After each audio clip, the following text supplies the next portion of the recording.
Okay, hello everyone. सो इस video में आज मैं बात करूंगा इंडिकेटर्स के बारे में। कुछ टूल्स होते हैं जिनका यूज़ करके हम चार्ट को एनालाइज करते हैं और उनकी डायरेक्शन को पता करने की कोशिश करते हैं।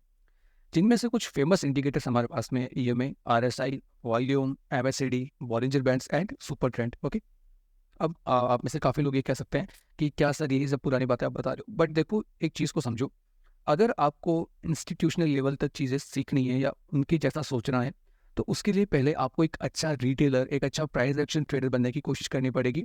तभी जब आप एडवांस चीज़ों को सीखने जाओगे तो आपको एक अच्छा सा आइडिया हो कि ऑलरेडी मार्केट में जो रिटेलर है उसकी थिंकिंग क्या है और आप कैसे उससे एक स्टेप आगे की सोच सकते हो। ठीक है, तो उसके लिए क्या करना पड़ेगा, ये सभी टूल्स आपको सीखने पड़ेंगे। तो मेरा मोटिव यही है कि मैं आपको एकदम जीरो से वो सब कुछ सिखाऊं जो आपके लिए ज़रूरी है। अब देखो वापस मुद्दे पे आते हैं और बात करते हैं इंडिकेटर की। Indicator, what is indicator? ठीक है, देखो इंडिकेटर का मतलब है किसी भी चीज़ को इंडिकेट करना। हम एक जनरल अपना एग्जांपल लेते हैं। जैसे आपने देखा होगा कि बाइक या स्कूटी में हमें क्या दिखता है, हमें उनमें भी इंडिकेटर देते हैं। ठीक है, कौन से?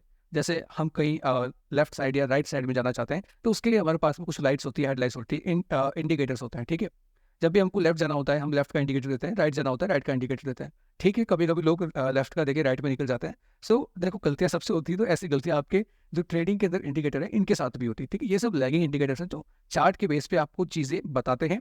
वो सिर्फ आपको एक आइडिया देते हैं कि हाँ ये चीज़ हो सकती है, ज़रूरी नहीं है कि वैसा होगा ही होगा, बट हाँ एक चांसेस वहाँ पे मार्केट में आते हैं कि मे बी हमने कुछ टूल्स यहाँ पे यूज़ किया है तो वहाँ पे वो हमें कुछ इंडिकेट कर रहे हैं, तो मे बी हो सकता है कि मार्केट उस डायरेक्शन में जाए या उस साइड में वो जा सकता है।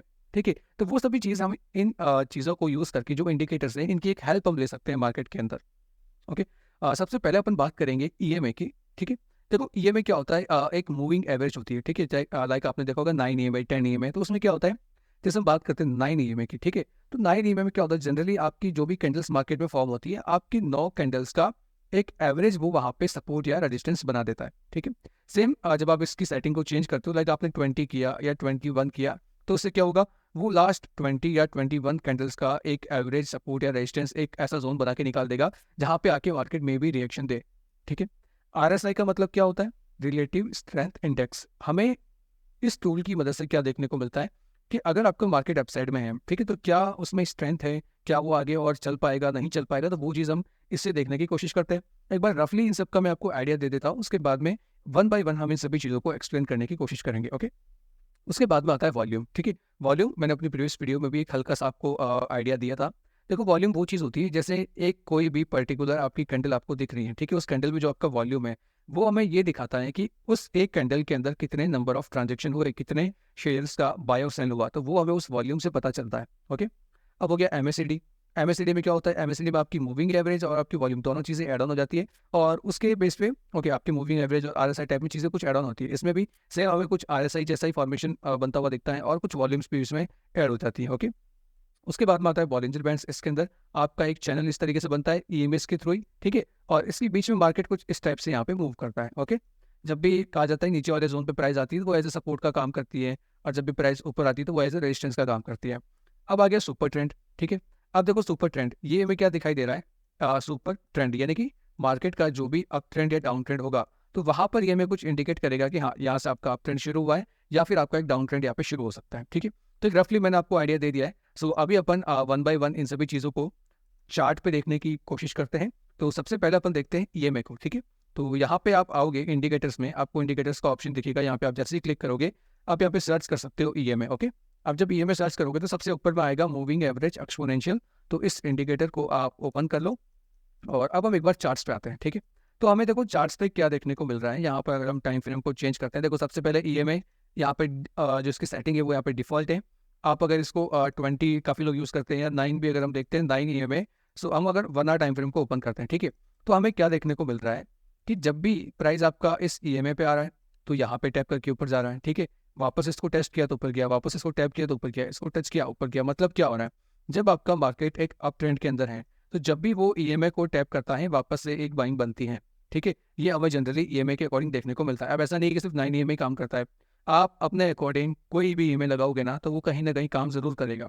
ठीक है, हाँ बट ठीक है, कुछ ऐसी सेटिंग्स होती हैं लाइक बहुत से लोग स्विंग ट्रेडिंग के अंदर 44 ईएमए का यूज़ करते हैं और जो लोग देखो लंबे टाइम से उस उन चीज़ों को यूज़ कर रहे हैं, उन्होंने अपना सेटअप, अपना टाइम उस पे दिया, तो ऑफ कोर्स वो इंडिकेटर की हेल्प से भी पैसा अर्न कर लेते हैं, ठीक है।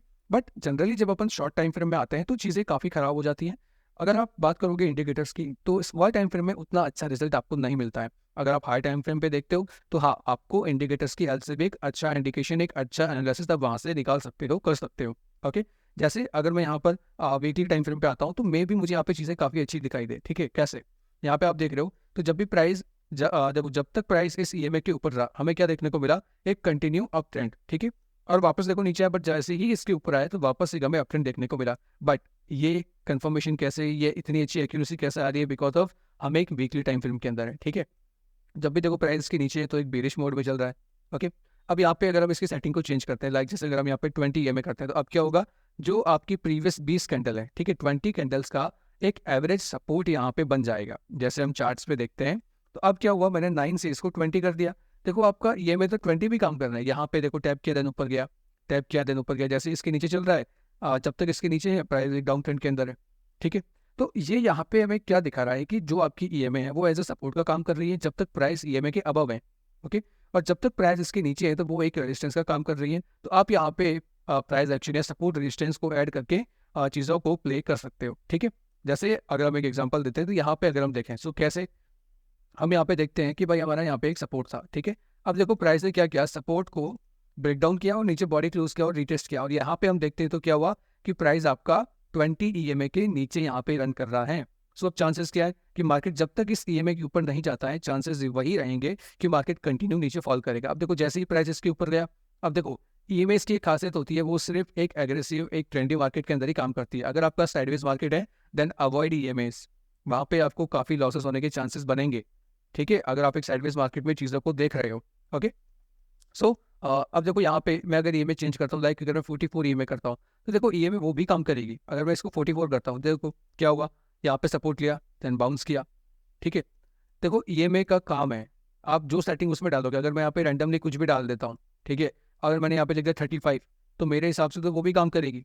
ये देखो आप, इसको टैप किया, प्राइस ऊपर गया, इसको टैप किया, इसको टैप किया, प्राइस ऊपर गया, ठीक है। हाँ, बट कुछ ऐसी ईएमएस होती है, लाइक आप 100 ईएमए लो, ठीक है, तो एक 100 कैंडल्स का एक पूरा एवरेज बन जाएगा, ठीक। तो 100 कैंडल्स का एवरेज जब बनेगा, तो उस केस में आपकी जो सपोर्ट या रेजिस्टेंस है वो काफ़ी अच्छे वहाँ पे काम करेंगे, ठीक है। अब जैसे हम देखते हैं, तो अभी प्राइस कहाँ पे चल रहा है निफ्टी का? डेली टाइम फ्रेम पे 100 ईएमए के आसपास में आया। यहाँ पे हमें क्या देखने को मिल रहा है कि प्राइस ने पिछली 100 कैंडल्स का एक एवरेज सपोर्ट यहाँ पे बनाया है, ठीक है। लास्ट टाइम जब हम देखते हैं, तो जब मार्केट ने इसको टैप किया था तो एक बाइंग डायरेक्शन आया था, फिर जब वापस मार्केट यहाँ पे आया तो अगेन एक बाइंग डायरेक्शन आया। अब सेम सपोर्ट वापस यहाँ पे बन रहा है। अब ऐसा नहीं है कि पूरा रिवर्सल यहाँ से हो सकता है, ठीक है, बट हाँ, यहाँ से चांसेस हो सकते हैं कि मार्केट यहाँ से रिवर्स करें, ओके। एक काफ़ी लोग यहाँ पे 200 ईएमए भी यूज़ करते हैं, वो भी एक काफ़ी अच्छा सपोर्ट माना जाता है। अब 200 ईएमए में डेली टाइम फ्रेम और 15 मिनट टाइम फ्रेम काफ़ी अच्छे से काम करता है। यहाँ पे हम देखते हैं तो देखो क्या हुआ? जैसे 200 ईएमए को यहाँ पे टैप किया, मार्केट ने काफ़ी अच्छा बाउंस किया, एक पूरा अपसाइड मूव यहाँ पे भी देखो टैप किया, ठीक है। सेम चीज़ को अगर आप यहाँ पे 15 मिनट में करोगे, तो भी आपकी चीज़ें अच्छे से काम करेगी। देखो, जब जब प्राइस 200 ईएमए को टैप कर रहा है, देन प्राइस नीचे आ रहा है, ठीक है। तो ऐसा नहीं है कि प्राइस काम नहीं करता है, बट कुछ होते हैं, कुछ सेटिंग्स ऐसी होती है, लाइक आपका एक तो जो बाय डिफॉल्ट होता है 9 ईएमए, एक आपका 20 ईएमए, एक आप 44 ईएमए यूज़ कर सकते हो। आगे मैं आपको बताऊंगा कि 44 ईएमए का यूज़ करके आप कैसे स्विंग ट्रेडिंग कर सकते हो, ओके। उसके बाद में आपका 100 ईएमए हो गया, उसके बाद में आपका 200 ईएमए हो गया, ओके। सो ये चीज़ें होती है जो मार्केट में अच्छे तरीके से ईएमए यहाँ पे काम करती है एज सपोर्ट का और एक रेजिस्टेंस का, ठीक है। अब देखो 200 ईएमए, जब तक प्राइस 15 मिनट में 200 ईएमए के नीचे है, हम सिर्फ और सिर्फ डाउन साइड के ट्रेड से प्लान करेंगे जब तक कि हमारा हायर टाइम फ्रेम का कोई सपोर्ट या रेजिस्टेंस नहीं आता है, ओके, क्लियर, ठीक है। सो अब हम बात करते हैं वॉल्यूम की, ठीक है, कि वॉल्यूम क्या होता है। अगर मैं यहाँ पर इंडिकेटर्स में जाता हूँ, तो आपको सर्च करना है वॉल्यूम। यहाँ पे हम आ गए वॉल्यूम में, और वॉल्यूम इंडिकेटर यूज़ करने के बाद आप देखो कि तो हमारे पास में नीचे यहाँ पे ये वॉल्यूम्स हमें दिखाई दे रही है, ठीक है। अब जैसा कि मैंने कहा, वॉल्यूम क्या होती है? एक कैंडल के अंदर कितना ट्रांजेक्शन हुआ है वो हमें यहाँ पे दिखाई देता है, ठीक है। अब यहाँ पे अगर मैं बात करूँ, जो यहाँ पे ये रनिंग कैंडल चल रही है, यहाँ पर हमें कितना वॉल्यूम दिख रहा है? देखो यहाँ पे आपको वॉल्यूम शो होगा, ठीक है। ये जो आपको वॉल्यूम इंडिकेटर, जहाँ पे ये आपका माउस यहाँ पे चल रहा है, यहाँ पे आपको वॉल्यूम्स दिख रहे हैं। तो अब मैं इस रनिंग कैंडल के ऊपर लाइन को रखता हूँ, तो देखो यहाँ पे वॉल्यूम कितने हैं? 5.76 मिलियन के आसपास में इस पर्टिकुलर 15 मिनट की कैंडल के अंदर यहाँ पे ट्रांजेक्शन हो रहा है, ठीक है। यहाँ पे हम देखते हैं ये वाली बाइंग कैंडल जहाँ से मार्केट ने रिवर्सल दिया, तो इस कैंडल के अंदर 30.7 मिलियन शेयर्स का या फिर ये जो कॉन्ट्रैक्ट है उनका ट्रांजेक्शन हुआ है। ठीक है, ये मैं इंडेक्स की बात कर रहा हूँ। यहाँ पर आप अगर कोई स्टॉक को लेते हो, जैसे हम यहाँ पे HDFC बैंक का चार्ट ओपन करते हैं। ओके, जैसे ये अपना HDFC बैंक का चार्ट है। अब यहाँ पे हम देखते हैं तो ये जो एक सेलिंग कैंडल आपको दिखाई दी, इस सेलिंग कैंडल के अंदर 3.66 मिलियन, कितना, 3.66 मिलियन ट्रांजेक्शन हुए हैं इस पर्टिकुलर कैंडल के अंदर, इस पर्टिकुलर स्टॉक का। ठीक है, तो ये वॉल्यूम्स यहाँ पे हम देख के आइडेंटिफाई करते हैं। अब यहाँ पे वॉल्यूम का यूज कैसे किया जाता है वो मैं आपको एक आइडिया देता हूँ। ठीक है, देखो जब भी चीज़ें ब्रेकआउट या ब्रेकडाउन होती है तो वो अक्सर वहाँ पे वॉल्यूम देखते हैं। अब देखो यहाँ पे क्या हुआ, ये आपका एक रेजिस्टेंस जोन था, देखो मार्केट ने टैप किया, नीचे आया, नीचे आया, नीचे आया। अब यहाँ पे आप देखोगे तो इस कैंडल के अंदर कितना भारी वॉल्यूम हमें दिखाई दे रहा है, कितना एग्रेसिव वॉल्यूम, 2.14 मिलियन के आसपास। बट एज कंपेयर आप पीछे की चीज़ों को देखोगे तो उतना हाई वॉल्यूम हमें कहीं पे भी देखने को नहीं मिला। बट इस कैंडल में क्या हुआ, वॉल्यूम इंक्रीज हुआ। तो अब चांसेस क्या होंगे कि मे भी मार्केट इस रेजिस्टेंस को, इस सप्लाई जोन को ब्रेक करके ऊपर निकल सकता है। ठीक है, तो यहाँ पे ये आपका वॉल्यूम बिल्डअप हो रहा है एक ब्रेकआउट से पहले, समझ में आया। तो अगर ये ब्रेकआउट होता है तो मार्केट में एक बाय साइड मूव हम यहाँ पे देख सकते हैं। सो ये हम वॉल्यूम देख के आइडेंटिफाई करते हैं।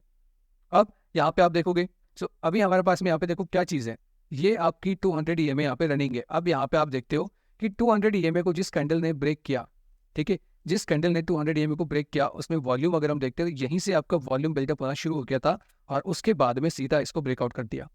ठीक है, समझ में आ रही चीज़ें, मतलब क्या हुआ यहाँ पे हम जब भी देखें, अब यहाँ पे अगर आप कोई सपोर्ट रेजिस्टेंस टाइप चीज़ें बनाते हो, या अगर मैं यहाँ पे एक कोई ट्रेंड लाइन बनाऊँ, तो ये मेरी एक ट्रेंड लाइन है। तो देखो जब प्राइस ट्रेंड लाइन सपोर्ट पे आया, प्राइस सपोर्ट पे यहाँ तक कोई वॉल्यूम बिल्डअप नहीं हुआ, बट इस हैमर में आप देखोगे, इस डोजी में आप देखोगे तो काफ़ी तगड़ा वॉल्यूम क्रिएट हुआ है। ओके, 3.74 मिलियन का। एंड देन उसके बाद में आप देखोगे सो काफ़ी बढ़िया रिवर्सल हमें अपसाइड में देखने को मिला। और जब यहाँ पे एक सेलिंग कैंडल के अंदर वॉल्यूम इंक्रीज हुआ, देन मार्केट ने एक वापस डाउन साइड में एक रिट्रेसमेंट दिया। ओके, चीज़ें समझ में आ रही है। बिकॉज ऑफ यहाँ पर आप देखो तो मार्केट एक चैनल के अंदर मूव कर रहा था, ये वाला। ओके, एकदम क्लियर। आई होप आपको चीज़ें समझ में आ रही होगी, वॉल्यूम को कैसे आइडेंटिफाई करना है। ठीक है, अब जैसे यहाँ पे आप देखोगे सो एकदम से वॉल्यूम यहाँ पे बड़ा सेलिंग कैंडल। अब आप कहोगे कि सर यहाँ पे तो सेलिंग कैंडल है, वॉल्यूम बड़ा, बट मार्केट फिर भी ऊपर चला गया, ऐसा क्यों? देखो, कैंडल का कलर मैटर नहीं करता है, आप बस ये देखो कि किस कैंडल में वॉल्यूम आ रहा है। ठीक है, वॉल्यूम का मतलब सिर्फ एक ट्रांजेक्शन होता है। ठीक है, अब वो देखो ट्रांजेक्शन, अगर कोई बाय कर रहा है तो कोई सेल कर रहा है। ठीक है, तो दोनों चीज़ें वहाँ पे हो रही है, तो कुछ भी हो सकता है, वो बाय भी हो सकता है, वो सेल भी हो सकता है। ठीक है, बट एक्चुअली में उस रेंज में, उस एरिया के अंदर वॉल्यूम क्रिएट हो रहा है, मतलब वो एक ऐसा जोन है जहाँ से एक रिवर्सल होने के चांसेस है, या तो वो ऊपर में रिवर्सल करेगा या वो नीचे में रिवर्सल करेगा। ठीक है, तो उसका मकसद ये है। अब आपको चीज़ें हाई टाइम फ्रेम पे देखनी है। अब जैसे ये जो अपना जोन है, ठीक है, ये अगर जोन है, अगर मैं प्रीवियस चाहता हूँ तो क्या पता यहाँ पे कोई एक अच्छा सपोर्ट मेरे पास आ जाए। ठीक है, सो ये देखो, क्या यहाँ पे एक सपोर्ट नहीं है? अगर मैं इसको टाइम फ्रेम चेंज करके देखो तो क्या मेरे पास यहाँ पे ये सपोर्ट नहीं है? ऑफकोर्स है, एक काफ़ी अच्छा डिमांड जोन है मेरे पास में। सो डिमांड जोन के ऊपर जब एक वॉल्यूम फॉर्मेशन क्रिएट हुआ तो वहाँ से मार्केट ने एक रिवर्सल देने की कोशिश की, और उसके बाद में एक चैनल के टाइप मार्केट ऊपर गया एंड 200 EMA को ब्रेकआउट दिया and then again continue upside में। अब आप कहोगे कि सर यहाँ पे ये चीज़ें नीचे आ गई तो क्या किया जाए, यहाँ पे सेल करें इस रिटेस्ट पे? नहीं।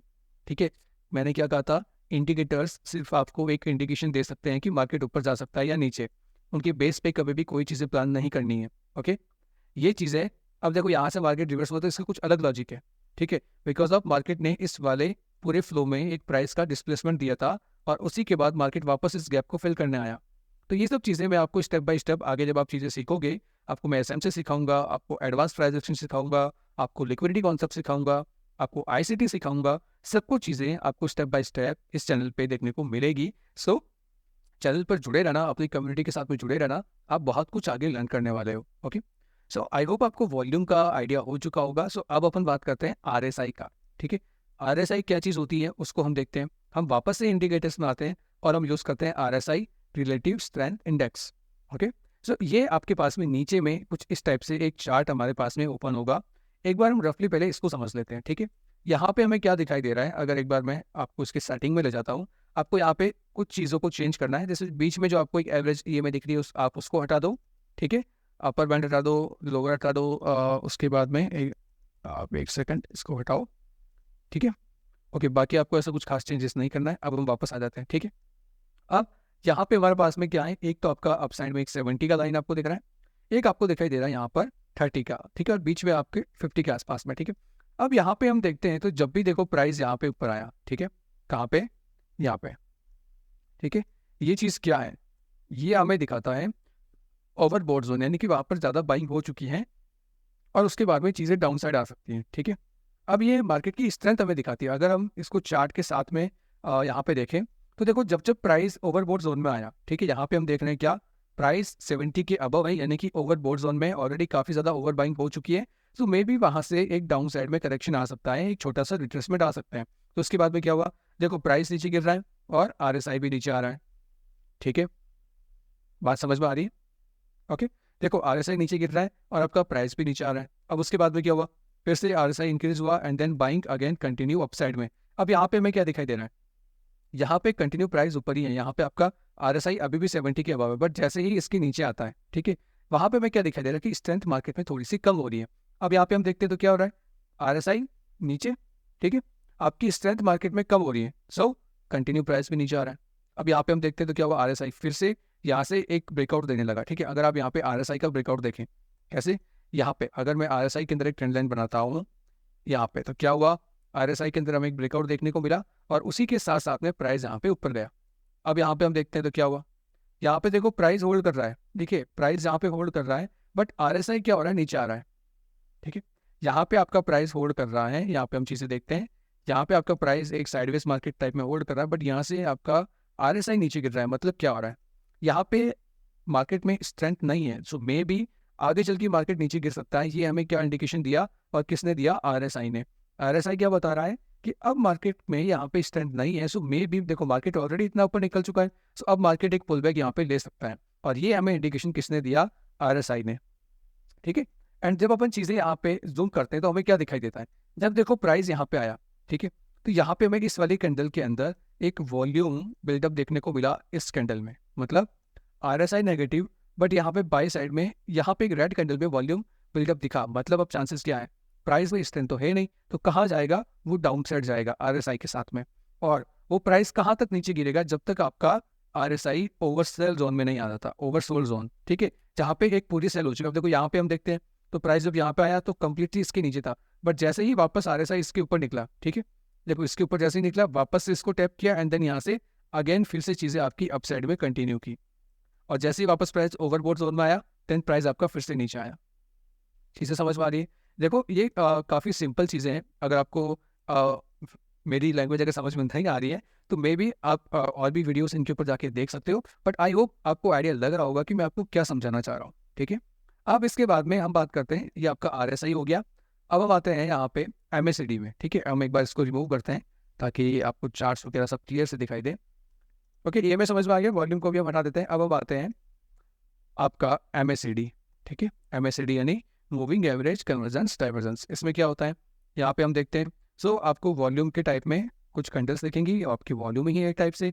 अब यहाँ पे हमें क्या दिखाई दे रहा है, देखो यहाँ पे हम देखते हैं तो आपकी दो EMAs यहाँ पे है, ठीक है। यहाँ पे आप देखोगे तो आपको दो EMA दिखाई दे रही है, आपकी 9 EMA, ठीक है। आप EMA का यहाँ पे यूज़ कर रहे हो 26, 12, 9, ठीक है। अब यहाँ पे हम आते हैं, यहाँ पे हमें क्या देखने को मिल रहा है, देखो सेम चीज़ें, जब भी आपका ब्लू लाइन इस ऑरेंज लाइन को क्रॉस ओवर करके ऊपर जा रहा है, ठीक है, तो क्या हो रहा है, मार्केट में एक बाय साइड रिएक्शन आ रहा है, एंड जैसे ही वापस वो क्रॉस ओवर करके नीचे आ रहा है तो चीज़ें क्या हो रही है, डाउन साइड में आ रही है। देखो ये सब उतने ज़्यादा यूजफुल नहीं है, मेरे को पर्सनली MACD उतना ज़्यादा बेनिफिशियल नहीं लगता है, सो मेरे हिसाब से हम इसको अवॉइड करते हैं। अगर आपको फिर भी इसे जानना है तो यूट्यूब पे इन इंडिकेटर्स की भरमार वीडियोस पड़ी हैं, आप उनको जाकर भी देख सकते हो, ठीक है। और एक बेसिक मैं आपको सुपर ट्रेंड का आइडिया दे देता हूँ, ठीक है, कैसे क्या चीज़ें होती है। सुपर ट्रेंड आपने आप में से काफ़ी लोगों ने यूज़ भी किया होगा, ठीक है। ये जैसे हम बात करते हैं सुपर ट्रेंड की, तो इसमें क्या होता है, देखो सिंपल सी चीज़ है, आपको सीधा ऐसा बताया जाता है कि जब प्राइस इस रेड वाले जोन को ब्रेकआउट करके ऊपर आ जाए तो आप बाय कर लो, ठीक है, और जब तक प्राइस इस ग्रीन जोन के ऊपर है तब तक आप उसे होल्ड करके रखो। भाई साहब ऐसे चीज़ें नहीं होती हैं। अब जैसे यहाँ पे आप एंटर करते हो एंड आप स्टॉप लॉस यहाँ पे रखते हो, ठीक है, तो आप टारगेट कहाँ तक रखोगे, आपका तो ऐसा हो जाएगा, यहाँ पे क्या होगा, इसके नीचे बॉडी क्लोज हो गई, यहाँ पे तो डाउन ट्रेंड शुरू हो गया, ठीक है।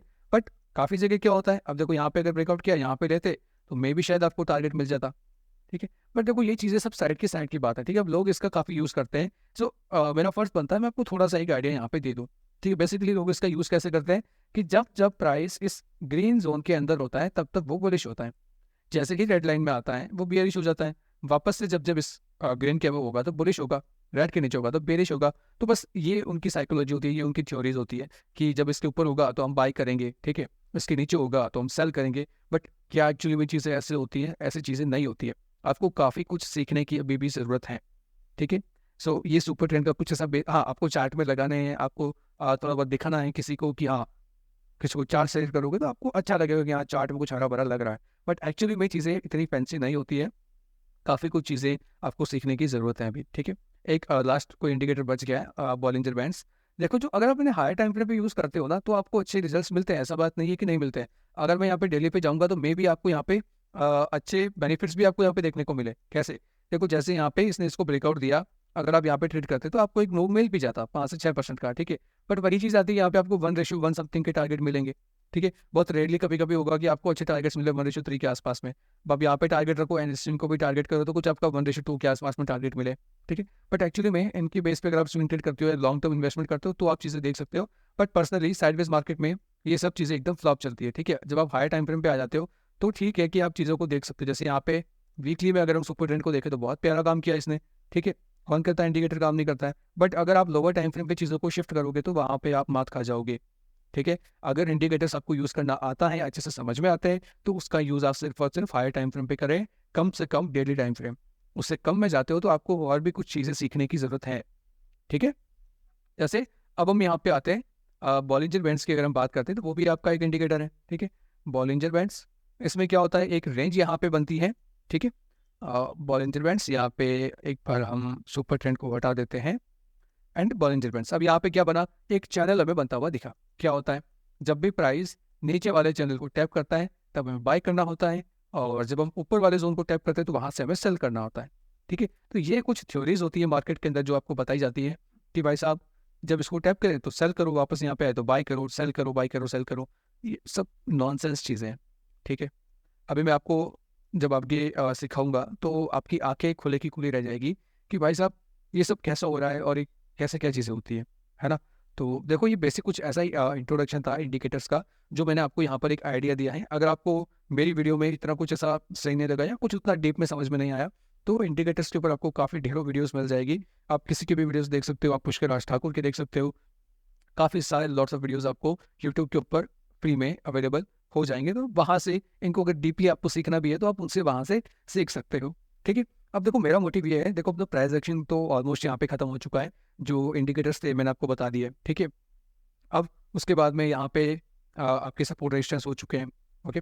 आपके सप्लाई डिमांड जोन्स, आपके चार्ट पैटर्न्स, आपके कैंडलस्टिक पैटर्न्स, वो सभी मैंने ऑलरेडी प्रीवियस वीडियोस में कवर कर दिए। जो लोग नए हैं वो लोग उन वीडियोस को जाके देख सकते हैं। अब हम एक नेक्स्ट सीरीज को शुरू करेंगे जहाँ पर हम स्मार्ट मनी कॉन्सेप्ट को सीखना शुरू करेंगे, बेसिकली एसएमसी जिसे कहते हैं, वो मैं आपको अब सिखाना शुरू करूँगा नेक्स्ट पार्ट्स के अंदर। सो इस चैनल को सब्सक्राइब कर लेना और बेल नोटिफिकेशन को ऑन कर देना, ताकि जैसे ही मेरा वीडियो अपलोड हो आपको उसका नोटिफिकेशन तुरंत मिल जाए। और वीडियो के डिस्क्रिप्शन में आपको टेलीग्राम चैनल का लिंक मिल जाएगा, जहाँ पर मैं आपके साथ में swing trading, index options, stock options के चार्ट्स वगैरह शेयर करता हूँ, और आपको काफ़ी लर्निंग भी वहाँ पे करवाता हूँ, सिखाता हूँ, काफ़ी सारी चीज़ें आपके साथ में शेयर करता हूँ। सो मेक श्योर, अगर आप सीखने में सच में सीरियस हो तो आप लोग मेरा टेलीग्राम चैनल ज्वाइन जरूर करना। 100% मैं आपको गारंटी दिला सकता हूँ कि आपको काफ़ी कुछ वैल्यूएबल कंटेंट वहाँ पे देखने को मिलेगा। ओके, सो इस वीडियो में तो इतना ही। मैं जल्दी मिलूंगा आपसे एक नई सीरीज के साथ में, नई वीडियोस के साथ में। तब तक के लिए keep trading, keep learning, have a good day.